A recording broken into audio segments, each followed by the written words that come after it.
इस वीडियो को देखने के बाद आप ऐसे ज्ञान में स्थिर हो जाओगे जिस ज्ञान में स्थिर होने से आपको परीक्षा का, कर्ज का, फैमिली का, पैसों का, किसी भी चीज का डर नहीं सताएगा। आप डरना ही भूल जाओगे। ऐसी सीख गौतम बुद्ध ने कई सालों पहले उस वक्त की पीढ़ी को क्यों दी थी? इसके पीछे का रहस्य क्या है? आज इसी रहस्य के बारे में हम गौतम बुद्ध की कहानियों के माध्यम से जानेंगे। तो बिना देर किए चलिए उन कहानियों की शुरुआत करते हैं। पहली कहानी, अपने डर को ताकत में बदलो। भीड़ भाड़ से अलग होकर जब भी कोई इंसान अपने साथ अकेले में समय बिताता है, तभी उसके दिमाग में नाना प्रकार की चिंताएं जन्म लेने लगती हैं। मनुष्य की प्रवृत्ति ही ऐसी है कि वो ज्यादातर समय नकारात्मक ही सोचता है। आपने लक्ष्य को कैसे प्राप्त किया जाए, ये सोचने की जगह है। वो ये सोचता है कि अगर लक्ष्य पूरा नहीं हुआ तो मैं क्या करूंगा, और इस प्रकार की नकारात्मक विचारधारा के कारण जीवन प्रांत डर डर कर जीता रहता है। अगर पूरी बुद्धिमानी और सजगता के साथ इस डर को समझा जाए तो यही डर इंसान के पतन का कारण बनता है। ऐसा मनुष्य जो खुद पर संशय करता है, खुद पर संदेह करता है, भला वो कैसे सफल हो सकता है? लेकिन बुद्धिमानी से अगर इस डर का उपयोग किया जाए तो यही डर उसकी सबसे बड़ी ताकत बन सकता है। काश केवल एक बार उसने खुद पर विश्वास किया होता तो उसे मालूम होता है कि उसके डर में ही उसकी ताकत का रहस्य छुपा हुआ है। ये कहकर सन्यासी चुप हो गया और चुपचाप अपने कदमों पर ध्यान लगाते हुए जंगली घास पे से आगे बढ़ने लगा। संध्या का समय था। सन्यासी और एक लकड़हारा जंगल में से होकर गांव की तरफ निकल रहे थे। सन्यासी के ये शब्द लकड़हारे को कुछ समझ में नहीं आए। वो सोच रहा था कि डर में ताकत कैसे हो सकती है। डर तो आदमी को कमजोर बनाता है, अपने मन की उत्सुकता को। जब वह काबू नहीं कर सका तो उसने सन्यासी से पूछा कि महात्मा, आप ये क्या कह रहे हैं कि डर में ताकत होती है? डर तो आदमी को कमजोर बनाता है, उसे तो अपना डर दूर करना चाहिए। लकड़हारा अपनी बात पूरी कर पाता उससे पहले ही उसे एक शेर की दहाड़ सुनाई दी। शेर की गर्जन सुनकर लकड़हारे का रोम रोम कौंप गया। उसके कान खड़े हो गए। जंगल से आती एक एक आहट उसे साफ सुनाई दे रही थी। उसके कदम वहीं पर जम गए थे। वो भी नहीं पा रहा था। उसे पता था कि थोड़ी सी हरकत उसकी जान जोखिम में डाल सकती है। उसका दिल तो तेजी के साथ धड़क रहा था, लेकिन फिर भी वो अपनी सांसों पर काबू पाने का प्रयास कर रहा था। कुछ देर बाद जब खतरा टल गया तब सन्यासी ने कहना शुरू किया। सन्यासी ने कहा कि अभी जब तुम डरे हुए थे तो तुम्हारे शरीर का रोम रोम जाग गया था। जंगल से आ रही छोटी से छोटी आहट पर भी तुम्हारा ध्यान लगा हुआ था। तो इस प्रकार अपने मन के डर के कारण तुम होश में आ पाए, तुम पूरा ध्यान लगा पाए। इससे पहले जब तक तुम्हें शेर की दहाड़ सुनाई नहीं दी थी तब तक तुम अपने विचारों में खोए हुए थे। लेकिन जैसे ही तुम्हें शेर की दहाड़ सुनाई दी वैसे ही तुम्हारे सारे विचार गायब होकर हम वर्तमान में उपस्थित हो गए थे। यदि तुम्हें अभी शेर से बचकर भागना होता या फिर उससे लड़ना होता तो तुम्हें अपने शरीर की वो क्षमता देखने को मिलती जो आज तक जीवन में तुमने खुद भी महसूस नहीं की होगी। जब कोई कुत्ता तुम्हारे पीछे दौड़ता है उस समय तुम्हारी जो रफ्तार होती है वो तुम्हारी आम जिंदगी से कहीं ज्यादा होती है। साधारण जीवन में तुम इतने तेज नहीं दौड़ पाओगे जितना कि एक कुत्ते के सामने दौड़ पाओगे। ये ताकत या कहें कि हमारे शरीर की क्षमता अभी देखने को मिलती है। जब हमारा मन डर में होता है, किसी डरावनी परिस्थिति में, हमारा मस्तिष्क और हमारा शरीर अपने उच्चतम श्रेणी में काम करता है। जो काम तुम आम जिंदगी में नहीं कर पाते वो तुम्हें डरा कर कराया जा सकता है। जहां पर भी तुम्हें डर का एहसास होता है वहीं पर तुम्हारी इंद्रियां पूर्ण रूप से सक्रिय हो जाती हैं। तुम्हारे कानों की सुनने की क्षमता तेज हो जाती है, दृष्टि एकटक हो जाती है, पूरी सजग हो जाती है, सक्रियता बढ़ जाती है। और जैसे जैसे वो डर खत्म होता है वैसे वैसे तुम सुप्त अवस्था में चले जाते हो। तुम सो जाते हो और तुम्हारे इंद्रिय फिर से आराम की स्थिति में चली जाती है। सन्यासी ने लकड़हारे से कहना जारी रखा कि परीक्षा से एक दिन पहले जो याद करने की तुम्हारी गति होती है वो साधारण याद करने की क्षमता से कहीं तेज होती है। सिर्फ एक बार याद किया हुआ तुम्हें परीक्षा के समय याद रह जाता है और तुम जानते हो कि यह सब परीक्षा के डर से ही होता है। इसीलिए डर को दूर करने की जगह इंसान को यह सोचना चाहिए कि वो अपने डर को ताकत कैसे बना सकता है। जिस प्रकार सुख और दुख, प्रकाश और अंधेरा एक ही सिक्के के दो पहलू होते हैं, उसी प्रकार डर और ताकत भी एक ही सिक्के के दो पहलू होते हैं। जिस प्रकार रोशनी के बिना अंधेरा पूर्ण नहीं होता, सुख के बिना दुख पूर्ण नहीं होता, उसी प्रकार डर के बिना ताकत का भी कोई महत्व नहीं है। लगड़हारा सन्यासी के ज्ञान से बहुत प्रभावित हुआ, उनके चरणों में नतमस्तक हो गया और उनसे पूछा कि महात्मा, अंधेरे को तो दिया जलाकर रोशनी से भरा जा सकता है, लेकिन अपने डर को ताकत में कैसे बदले? इसके लिए कोई उपाय बताएं। इस पर सन्यासी ने कहा कि डर दो प्रकार के होते हैं, सबसे पहला मानसिक डर और दूसरा शारीरिक डर। सन्यासी ने लकड़हारे को समझाते हुए कहना शुरू किया कि मान लो तुम्हें जंगल से होकर गुजरना है और अचानक तुम पाते हो कि तुम्हारे मन में शेर का ख्याल आ गया। अभी तक प्रत्यक्ष रूप में शेर तुम्हारे सामने नहीं आया है ना, उसकी दाढ़ सुनाई दी है, मतलब दूर दूर तक कोई संदेशा नहीं है कि जंगल में शेर मौजूद है, लेकिन शेर का ख्याल आने से तुम्हारे मन में एक डर पनप गया। अब तुम्हारा उठने वाला एक एक कदम उसी डर से अभिभूत होगा। हर समय तुम्हारे मन में यही ख्याल चलेगा कि कहीं शेर ना जाए। ये शेर वर्तमान में तुम्हारे सामने नहीं है, यह तुम्हारी बहुविषय की कल्पना है। इसी प्रकार जो मनुष्य अतीत और भविष्य की चिंताओं में डूबा रहता है, वो मानसिक डर का शिकार होता चला जाता है। इसी विडंबना के कारण वो अपने जीवन में जीतने भी निर्णय लेता है। वो सारे मानसिक डर से ग्रसित होते हैं। इसीलिए ज्यादातर मनुष्य पूर्ण रूप से अपने निर्णय पर भरोसा नहीं कर पाते हैं, और यही निर्णय या फिर फैसले जो आधे मन से लिए जाते हैं, मनुष्य के कार्य को पूरा नहीं होने देते। लेकिन यह भी सत्य है कि मानसिक डर के कारण ही इंसान अपनी तैयारी पूरी करता है। अगर तुम्हारे मन में शेर का ख्याल नहीं आएगा तो तुम शेर से सुरक्षा के लिए कोई भी कदम नहीं उठाओगे, लेकिन अगर तुम्हें शेर का ख्याल आ गया तो तुम उससे सुरक्षा के लिए कोई ना कोई तरीका जरूर अपनाओगे। तो इसीलिए मानसिक डर बेकार नहीं होता, वो आपकी सुरक्षा को और ज्यादा मजबूत भी करता है। लेकिन समस्या तब शुरू होती है जब आप चाहकर भी कुछ नहीं कर सकते, लेकिन उसके बावजूद आप मानसिक डर झेल रहे होते हो। उदाहरण के लिए कुछ मनुष्य हमेशा ये सोचते रहते हैं कि उन्हें कोई बीमारी ना हो जाए, कहीं उनके साथ कोई दुर्घटना घट जाए, कहीं उनके साथ कोई धोखा ना कर दे। लेकिन इन सब घटनाओं पर उनका कोई जोर नहीं होता है, ये उनके हाथ में नहीं होता है। अगर दुर्घटना होनी होगी तो होगी ही, अगर बीमारी होनी होगी तो होगी ही। अच्छा खान पान और अच्छी दिनचर्या का पालन करने के बाद भी अगर कोई मनुष्य बीमार हो जाता है तो ये उसके नियंत्रण के परे की बात है। अपनी तरफ से उसने पूरी कोशिश की और यही उसका कर्तव्य था। उसमें कोई कुछ क्या कर सकता है। जो घटनाएं इंसान की पहुंच के परे होती है वो उनसे भी परेशान होता रहता है, उनसे भी उसका मन घबराता रहता है, और यही मानसिक डर उसके पतन का कारण बनता है। और यही मानसिक डर अगर सही तरीके से इस्तेमाल किया जाए तो मनुष्य समझदार और अनुभवी कहलाएगा। जो इंसान ये सोचता है कि कांटे सिर्फ दर्द देने के लिए ही बने हैं, वो ये भूल जाता है कि कांटे ही फूलों की रक्षा करते हैं। इसी प्रकार एक ज्ञानी मनुष्य किसी भी चीज का उपयोग अपने सकारात्मक तरीके से कर सकता है, लेकिन एक अज्ञानी मनुष्य है अपनी अज्ञानतावश उन चीजों को भी छोड़ देता है जो उसके लिए उपयोगी होती है। विवेकशील मनुष्य फंक गए पत्थरों का भी महल खड़ा कर लेता है, लेकिन एक वैज्ञानिक मनुष्य उन पत्थरों को दूसरों पर फेंकता रहता है। अगर किसी मनुष्य को अपने मानसिक डर को ताकत में बदलना है तो उसके कुछ नियम हैं, कुछ उपाय है। सबसे पहला उपाय, अपने विचारों का निरीक्षण। अगर हम अपने जीवन में अपने विचारों का निरीक्षण करेंगे तो हम पाएंगे कि ज्यादातर विचार हमारे काल्पनिक होते हैं, और इसीलिए जो डर उन विचारों के कारण पनपता है वो भी काल्पनिक होता है। ज्यादा सोचने वाले लोगों को जब सोचने के लिए कुछ नहीं मिलता तो वो निर्थक बातों के बारे में सोचने लगते हैं, और वो बेकार के विचार उसे तो परेशान करते ही हैं, साथ ही साथ उसके परिजनों को, उसके सगे संबंधियों को भी परेशान करते हैं। इसीलिए ज्यादा सोचने वाले लोगों को यह समझना चाहिए कि मन में उठ रहे तमाम विचारों में से काम के विचार कौन से हैं और बेकार के विचार कौन से हैं। जो निर्थक विचार हो उन्हें दूर करते जाओ, और जो सार्थक विचार हो उनको गहराई से सोचना शुरू करो। तभी तुम्हारी समस्याओं के, तुम्हारी उलझनों के उपाय निकलेंगे। मानसिक डर को दूर करने का दूसरा उपाय है उसका सामना करना। इसका मतलब यह नहीं है कि तुम शेर के सामने जाकर खड़े हो जाओ, बल्कि इसका मतलब यह है कि पूर्ण सुरक्षा के साथ तुम जंगल में जा रहे हो। यदि जंगल में जाना बहुत आवश्यक है तो तुम शेर के डर से अपने घर पर नहीं बैठ सकते हो।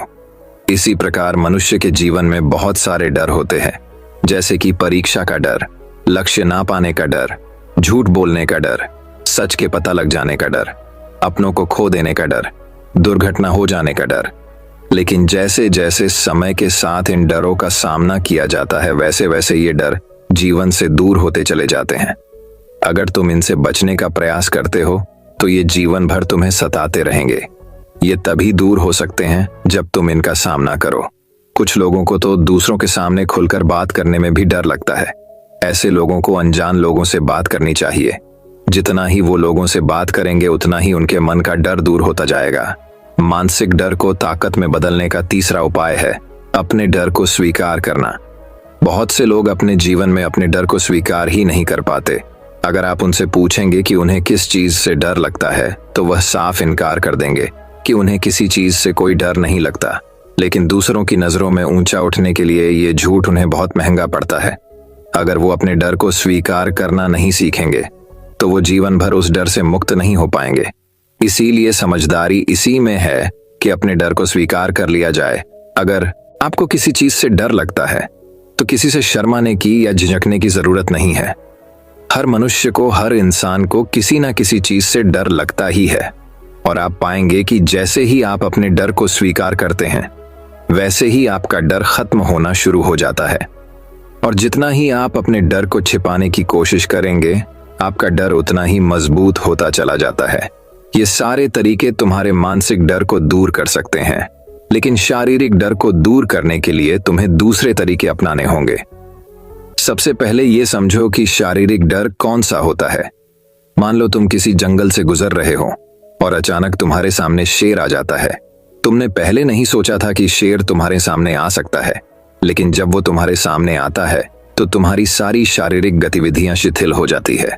तुम्हारी सांसें अटक जाती हैं, मस्तिष्क काम करना बंद कर देता है और तुम्हारा दिल तेजी के साथ धड़कने लगता है। तो इसीलिए जब बिन सोची बात हमारे साथ घटित होती है तो हमारा शरीर उस डर को महसूस कर पाता है और वही सारा डर कहलाता है। ऐसे समय में शारीरिक डर को दूर करने के कुछ उपाय है, कुछ तरीके हैं। सबसे पहला उपाय तो यही है कि अपने ऊपर संयम रखें। जब किसी मनुष्य के साथ बिन सोची बात घटती है तो सबसे पहले उसका संयम टूट जाता है और संयम टूटने के साथ उसका मस्तिष्क काम करना बंद कर देता है और इसी वजह से सोचने और समझने की प्रक्रिया भी रुक जाती है, क्योंकि हमारा शरीर उसी प्रकार कार्य करेगा जिस प्रकार हमारा मस्तिष्क उसे निर्देश देगा। अगर मस्तिष्क की सोचने समझने की शक्ति खत्म हो गई तो हमारा शरीर भी शिथिल हो जाता है। तो इसीलिए अगर कठिन समय में मनुष्य अपने ऊपर संयम रखता है तो उसका मस्तिष्क सही तरीके से काम करता है और वो सही निर्णय लेकर उस परिस्थिति से तत्काल बाहर आ सकता है। यहाँ पर दूसरा उपाय समझने का ये है कि जीवन में कुछ भी घटित हो सकता है। जीवन बड़ा चमत्कारिक होता है। वो हमारी सोच के अनुरूप नहीं चलता, बल्कि उसमें कुछ भी हो सकता है और यही जीवन की खूबसूरती होती है। अगर आपको आज ही पता चल जाए कि आने वाले 10 साल में क्या होने वाला है तो आपकी जीवन में से रुचि खत्म हो जाएगी। लेकिन अगर जीवन एक रहस्यमयी किताब की तरह बना रहेगा तो आप अपने जीवन से कभी नहीं थकेंगे। आपका जीवन आपको आश्चर्यचकित करता रहेगा। इसीलिए यह समझो कि जीवन में कुछ भी घटित हो सकता है, तुम्हारी सोच से परे भी घटित हो सकता है। इसीलिए कुछ अनुमान मत लगा लेना किसी सोच को लेकर। सन्यासी ने अपनी बात खत्म करते हुए कहा कि इन तरीकों से तुम अपने मानसिक और शारीरिक डर को दूर कर सकते हो और आनंद से भरा हुआ जीवन जी सकते हो। तो दोस्तों, कैसी लगी ये कहानी? आपको कमेंट सेक्शन में कमेंट करके जरूर बताना। तो दर्शकों, अब चलिए दूसरी कहानी की शुरुआत करते हैं। दूसरी कहानी भगवान गौतम बुद्ध कहानी। उत्तरी भारत का एक शहर श्रावस्ती। वह शहर भगवान बुद्ध के लिए एक महान संसाधन केंद्र था। बहुत से लोग वहां ध्यान के लिए रुकते थे और धर्म पर व्याख्यान सुनते थे। इन व्याख्यानों को सुनने के बाद एक युवक रोज शाम को धार्मिक चर्चा के लिए आता था। यह क्रम वर्षों से चल रहा था। वे नियमित रूप से बुद्ध के प्रवचन सुनते थे, लेकिन उन्होंने इसे कभी अपने जीवन में नहीं उतारा। कुछ वर्षों के बाद एक बार यह युवक व्याख्यान के लिए सब लोगों से पहले आया। तब बुद्ध अकेले बैठे थे। फिर वह बुद्ध से मिला और बोला, गुरुवर्य, एक सवाल मुझे लगातार परेशान कर रहा है और मेरे मन में संदेह पैदा कर रहा है। तब भगवान बुद्ध बोले कि धर्म के मार्ग पर चलते हुए किसी भी प्रकार का संशय व्यर्थ है, उसे दूर करें। आपके पास क्या सवाल है? गुरुवर्य, मैं आपके व्याख्यान में कई वर्षों से आ रहा हूं। मैं देखता हूं कि हमारे आसपास अनेक साधु, भिक्षुणियां और बड़ी संख्या में सामान्य सांसारिक स्त्री पुरुष आते हैं। मैं उन्हें सालों से देख रहा हूं। कुछ साधक ने इस रास्ते पर बहुत प्रगति की है। मैं स्वयं देखता हूं कि उनमें से कुछ को निर्वाण की भी अनुभूति हुई होगी। हालांकि कुछ लोगों को निर्वाण का एहसास नहीं हुआ है, लेकिन उनके जीवन में काफी बदलाव आया है। और गुरुवर्य, साथ ही मैं ऐसे बहुत से लोगों को देखता हूं जो बिल्कुल भी नहीं बदले हैं। मैं उनमें शामिल हूं। इनमें से कुछ तो काफी जर्जर नजर आ रहे हैं, उनमें कुछ भी नहीं बदला है या बदलाव के कोई संकेत नहीं है। गुरुवर्य, ऐसा क्यों हो रहा है? आप जैसे शक्तिशाली, निर्वाण, साक्षात्कारी, दयालु संत को उन्हें मुक्त करने के लिए अपनी शक्ति और करुणा का उपयोग क्यों नहीं करते? महापुरुष भगवान बुद्ध मुस्कुराए और युवक से पूछा, तुम कहाँ रहते हो? आपका मूल गांव कौन सा है? गुरुवर्य, मैं इस कौशल साम्राज्य की राजधानी श्रावस्ती में रहता हूं। युवक बोला, परंतु देखने से हमें यह नहीं लगता कि तुम इस क्षेत्र के निवासी हो, तो तुम मूल रूप से कहाँ के हो? भगवान बुद्ध ने युवक को पूछा। गुरुवर्य, मैं मूल रूप से मगध देश की राजधानी राजगिरी का रहने वाला हूं। तो क्या तुमने राजगिरी से नाता तोड़ लिया है? नहीं गुरुवर्य, मेरे कई रिश्तेदार हैं वहां, मेरे दोस्त और परिवार वाले वहां हैं और मेरा बिजनेस भी वहीं है। तो निश्चित रूप से अक्सर श्रावस्ती से राजगिरी जाते होंगे। हाँ गुरुवर्य, साल में कई बार राजगिरी जाता हूँ और श्रावस्ती को लौटता हूँ। कई बार एक ही रास्ते से जाकर आपको इस रास्ते का सब ज्ञान होगा और आप यहाँ से राजगिरी का रास्ता अच्छी तरह जानते होंगे। हाँ गुरुवर्य, मैं अगर अपनी आंखें बंद करके भी इस मार्ग से जाऊंगा तो पूरा मार्ग बता सकता हूँ, क्योंकि मैं इस रास्ते से बहुत बार गुजरा हूँ। सभी करीबी दोस्त और रिश्तेदार जानते हैं कि मुझे राजगिरी की सड़क का पूरा ज्ञान है। तब भगवान बुद्ध बोले कि जब ये लोग राजगिरी जाना चाहते हैं तो वे आपसे इस मार्ग के बारे में पूछते हैं। क्या तुम उनसे उस मार्ग के बारे में बातें छिपाते हो? क्यों साफ साफ रास्ता बताते हैं ताकि वे समझ सकें? क्या यह संभव है? गुरुवर्या, मैं उसे स्पष्ट रूप से समझाता हूं कि पूर्व की ओर चलना शुरू किया और गया पहुंचने के लिए आगे बढ़े, और यह भी कि आप बहुत ही सरल और समझने योग्य शब्दों में राजगिरी जाएंगे। मैं उन्हें स्पष्ट और सरल तरीके से मुझे जो कुछ पता है वो सब सच बताता हूँ। तो बताने के बाद सब लोग राजगिरी बहुत आसानी से पहुंचते होंगे। भगवान बुद्ध बोले, गुरुवर्य, कहना थोड़ा कठिन है। जो लोग आदि से अंत तक इस मार्ग का अनुसरण करते हैं, जैसा कि मैंने उन्हें बताया है, वे राजगिरी तक पहुंच सकते हैं। यही मैं आपको बताना चाहता हूँ युवा सज्जन। मेरे पास बहुत से लोग आते हैं क्योंकि मैं यहाँ से निर्वाण को गया हूँ। मैं मार्ग को भली भांति जानता हूँ। मुझसे पूछा जाता है कि निर्वाण और मुक्ति तक पहुंचने का मार्ग क्या है, तो उनसे क्या छुपाना है। मैं उन्हें स्पष्ट रूप से कहता हूँ, यही तरीका है।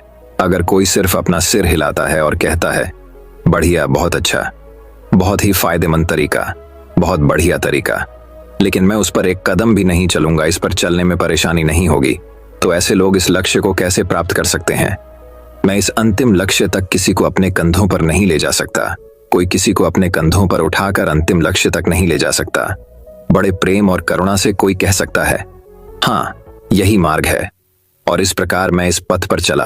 आप भी इस पथ पर चलिए, इसका पालन करें और आप निश्चित रूप से अंतिम लक्ष्य तक पहुंच जाएंगे।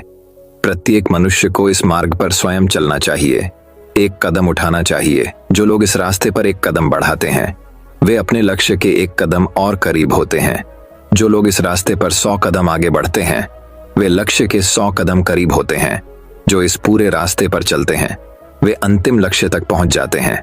सबसे अहम बात यह है कि इस रास्ते पर आपको खुद चलना होगा, आपको किसी की कृपा नहीं मिल सकती। भगवान बुद्ध बोले, पीड़ा का स्रोत हमारे भीतर है, सबके भीतर है। जब हमें अपने बारे में सच्चा ज्ञान हो जाता है तो दुखों की समस्या का समाधान भी हमारी दृष्टि में आ जाता है। इसलिए सभी ऋषि मुनि हमें स्वयं को समझने की सलाह देते हैं। वास्तविकता यह है कि हमें अपने वास्तविक स्वरूप को समझने से शुरुआत करनी चाहिए, जिसके बिना हम कभी भी अपनी या दूसरों की समस्याओं का समाधान नहीं कर पाएंगे। लेकिन वास्तव में हम अपने बारे में कितना जानते हैं? हम में से प्रत्येक अपने स्वयं के महत्व, अपनी विशिष्टता के प्रति आश्वस्त है, लेकिन यह आत्मज्ञान सतही है। आप वास्तव में अपने आप को बिल्कुल नहीं जानते हैं। भगवान बुद्ध ने अपनी प्रकृति का अध्ययन करके मानव अस्तित्व की खोज की। सभी पूर्वाभ्यासों को छोड़कर उन्होंने आत्म अनुसंधान किया। अपने भीतर के सत्य को खोजो, तब उन्होंने महसूस किया कि हर कोई भौतिक है। जीव 5 भागों से बना है, उनमें से 4 मानसिक और एक भौतिक पदार्थ रूह है। पहले हम भौतिक पक्ष से शुरू करते हैं, यह हमारा एक बहुत ही स्वाभाविक और मूर्त हिस्सा है। यह किसी भी इंद्रिय अंगों को त्वरित धारणा प्रदान करता है। सुख के पद के अंतिम लक्ष्य की ओर खुद को ही उस पथ पर चलना होगा। आपको यह कहानी कैसी लगी कमेंट करके बताइए। तो दर्शकों, अब चलिए तीसरी कहानी की शुरुआत करते हैं। तीसरी कहानी, अहिंसा परमो धर्म। भगवान बुद्ध ने बताया कि सही मार्ग न तो भोग का है न कठिन साधना का है। एक बार गौतम बुद्ध ने देखा कि सामने से भेड़ बकरियों का एक झुंड निकल रहा है। चरवाहा इस झुंड को कठिनता से घेर रहा था। बुद्ध ने कहा, अरे क्या कठिनाई है? चरवाहे ने कहा, भगवान, मेरे इस झुंड में एक लंगड़ा मेमना है। वह अन्य पशुओं के साथ कठिनाई से आगे बढ़ रहा है। बुद्ध ने प्रेम पूर्वक पूछा, इस भरी दोपहरी में इन भेड़ बकरियों को घेरकर तुम कहां ले जा रहे हो? चरवाहे ने उत्तर दिया, मुझे राजा की आज्ञा मिली है कि आज सायंकाल राजा यज्ञ करा रहे हैं। उसमें बलि के लिए 100 भेड़ बकरियों की आवश्यकता है। अत इनको वहां पहुंचाने जा रहा हूं। बुद्ध ने कहा, चलो मैं भी तुम्हारे साथ चलता हूं। उन्होंने लंगड़े मेमने को कंधे पर बिठा लिया और दोनों साथ साथ चल पड़े। जब वे नगर में घुसे तो लोगों ने देखा कि बुद्ध अपने कंधे पर एक मेमने को रखकर चले आ रहे हैं।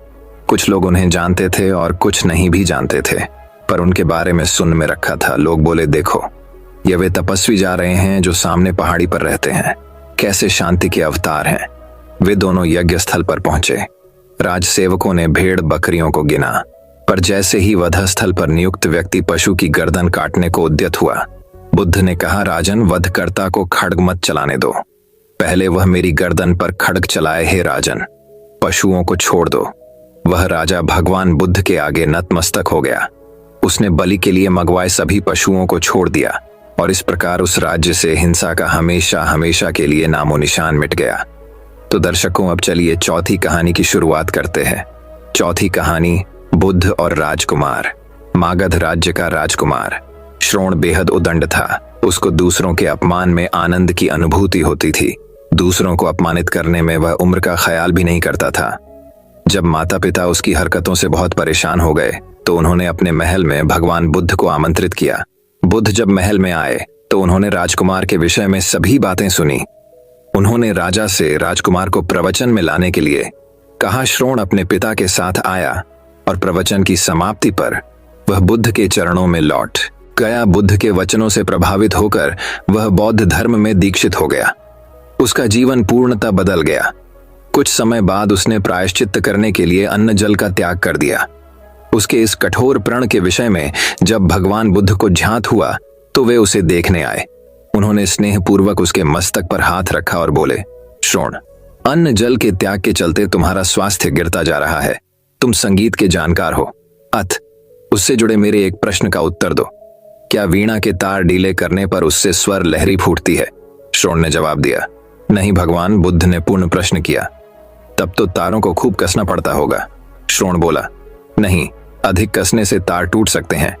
तब तथागत बोले, वीणा से मधुर संगीत निकालने के लिए उसके तारों को न तो अधिक ढीला रखना चाहिए और न ही अधिक कसना चाहिए। इसी प्रकार हमारा जीवन भी एक वीणा की तरह ही है, जिसे भली भांति चलाने के लिए सभी वस्तुओं का पूर्ण त्याग उचित नहीं है। श्रोण ने कठोर प्रतिज्ञा से मुक्ति ले ली और सहज जीवन जीने लगा। यह कथा जीवन को नैसर्गिक तरीके से जीने पर बल देती है, जिसमें उचित आवश्यकताओं की पूर्ति और अतिरिक्त इच्छाओं पर नियंत्रण का संदेश शामिल है। यदि जीवन को आवश्यकता, पूर्ति और संयम के संयोजन से संचालित किया जाए तो परम शांति प्रदायक होता है। तो दर्शकों, अब चलिए पांचवें कहानी की शुरुआत करते हैं। पांचवी कहानी, बुद्ध की मूर्ति। चीन के चांगछू नामक प्रदेश में एक मठ था, जहां के महंत काफी ज्ञानी और कर्मठ थे। एक दिन उन्होंने अपने शिष्यों को बुलाकर मठ के लिए भगवान बुद्ध की एक मूर्ति बनवाने की इच्छा प्रकट की। महंत बोले, इस कार्य के लिए आप घर घर जाकर धन संग्रह कीजिए। किसी से बलपूर्वक धन मत लीजिए। जो इच्छा व खुशी से दे उसी से लीजिए। शुभ कार्य हेतु धन संग्रह भी शुद्ध तरीके से होना चाहिए। सभी शिष्य अलग अलग दिशाओं में धन संग्रह हेतु रवाना हो गए। इसी प्रक्रिया में एक शिष्य को तिन्नू नाम की एक बालिका मिली। उसके पास एक सिक्का था। जब उसे भगवान बुद्ध की प्रतिमा निर्माण के विषय में चल रहे धन संग्रह के बारे में पता चला तो उसने श्रद्धावश व एकमात्र सिक्का दान करना चाहा, किंतु शिष्य ने सिक्के को अति तुच्छ समझकर लेने से इनकार कर दिया।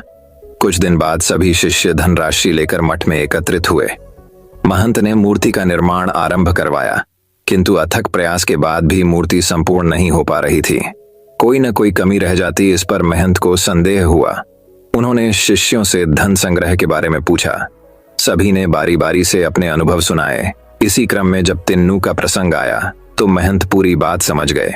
उनके आदेश से वह शिष्य उस बालिका के पास गया और क्षमा मांगते हुए उसके एकमात्र सिक्के को आदरपूर्वक ले लिया। धातुओं के घोल में उस सिक्के को आदरपूर्वक ले लिया।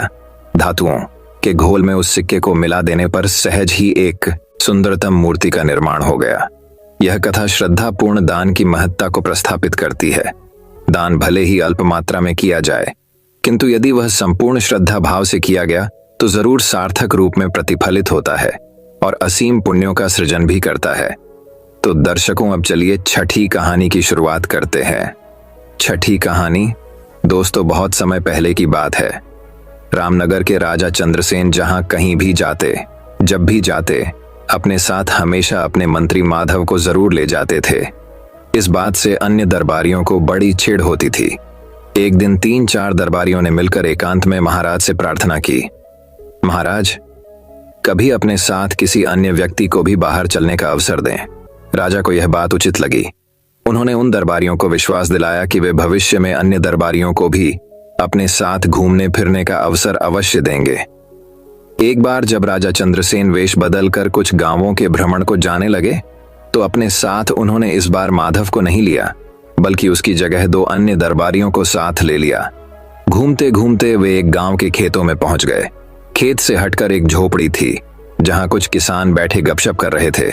राजा और अन्य लोग उन किसानों के पास पहुंचे और उनसे पानी मांगकर पिया। फिर राजा ने किसानों से पूछा, कहो भाई लोगों, तुम्हारे गांव में कोई व्यक्ति कष्ट में तो नहीं है? अपने राजा से कोई असंतुष्ट तो नहीं है? इन प्रश्नों को सुनकर गांव वालों को लगा कि वे लोग अवश्य ही राज्य के कोई अधिकारी गण हैं। वे बोले, महाशय, हमारे गांव में खूब शांति है, चैन है, सब लोग सुखी हैं। दिन भर कड़ी मेहनत करके अपना कामकाज करते हैं और रात को सुख की नींद सोते हैं। किसी को कोई दुख नहीं है। राजा चंद्रसेन अपनी प्रजा को अपनी संतान की तरह प्यार करते हैं, इसलिए राजा से असंतुष्ट होने का सवाल ही नहीं पैदा होता। इस गांव के लोग राजा को कैसा समझते हैं? राजा ने एक और प्रश्न किया।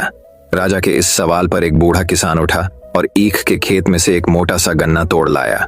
उस गन्ने को राजा को दिखाता हुआ वह बूढ़ा किसान बोला, श्रीमान जी, हमारे राजा चंद्रसेन बिल्कुल इस गन्ने जैसे हैं। अपनी तुलना एक गन्ने से होती देख राजा चंद्रसेन सकपका गए। उनकी समझ में यह बात बिल्कुल भी न आई कि इस बूढ़े किसान की बात का अर्थ क्या है। उनको यह भी समझ में न आया कि इस गांव के रहने वाले अपने राजा के प्रति क्या विचार रखते हैं। राजा चंद्रसेन के साथ जो अन्य साथी थे, राजा ने उन साथियों से पूछा, इस बूढ़े किसान के कहने का क्या अर्थ है? साथी राजा का यह सवाल सुनकर एक दूसरे का मुंह देखने लगे। फिर एक साथी ने हिम्मत की और बोला, महाराज, इस बूढ़े किसान के कहने का साफ मतलब यही है कि हमारे राजा इस मोटे गन्ने की तरह कमजोर हैं। उसे जब भी कोई चाहे एक झटके में उखाड़ सकता है, जैसे कि मैंने यह गन्ना उखाड़ लिया है। राजा ने अपने साथी की इस बात पर विचार किया तो राजा को यह बात सही मालूम हुई। वह गुस्से से भर गए और इस बूढ़े किसान से बोले, तुम शायद मुझे नहीं जानते कि मैं कौन हूं। राजा की क्रोध से भरी वाणी सुनकर वह बूढ़ा किसान डर के मारे थर थर कांपने लगा। तभी झोपड़ी में से एक अन्य बूढ़ा उठ खड़ा हुआ और बड़े नम्र स्वर में बोला, महाराज, हम आपको अच्छी तरह जान गए हैं, पहचान गए हैं, लेकिन हमें दुख इस बात का है कि आपके साथी ही आपके असली रूप को नहीं जानते। मेरे साथी किसान के कहने का मतलब यह है कि हमारे महाराज अपनी प्रजा के लिए तो गन्ने के समान कोमल और रसीले हैं, किंतु दुष्टों और अपने दुश्मनों के लिए महानतम कठोर भी। उस बूढ़े ने एक कुत्ते पर गन्ने का प्रहार करते हुए अपनी बात पूरी की। इतना कहने के साथ ही उस बूढ़े ने अपना लबादा उतार फेंका और अपनी नकली दाढ़ी मूछें उतारने लगा। उसे देखते ही राजा चौंक पड़े। माधव, तुमने यहां भी हमारा पीछा नहीं छोड़ा। तुम लोगों का पीछा कैसे छोड़ता भाई? अगर मैं पीछा न करता तो तुम इन सरल हृदय किसानों को मौत के घाट ही उतरवा देते, महाराज के दिल में क्रोध का ज्वार पैदा करते। सो अलग, तुम ठीक ही कह रहे हो माधव। मूर्खों का साथ हमेशा दुखदायी होता है, भविष्य में मैं कभी तुम्हारे अलावा किसी और को साथ नहीं रखा करूंगा। उन सब की आपस की बातचीत से गांव वालों को पता चल ही गया था कि उनकी झोंपड़ी पर स्वयं महाराज पधारे हैं और भेष बदलकर पहले से उनके बीच बैठा हुआ आदमी ही माधव है। तो वे उनके स्वागत के लिए दौड़ पड़े। कोई चारपाई उठवाकर लाया तो कोई गन्ने का ताजा रस निकाल कर ले आया। गांव वालों ने बड़े ही मन से अपने मेहमानों का स्वागत किया, उनकी आवभगत की। राजा चंद्रसेन राय उन ग्रामवासियों का प्यार देखकर आत्मविभोर हो गए।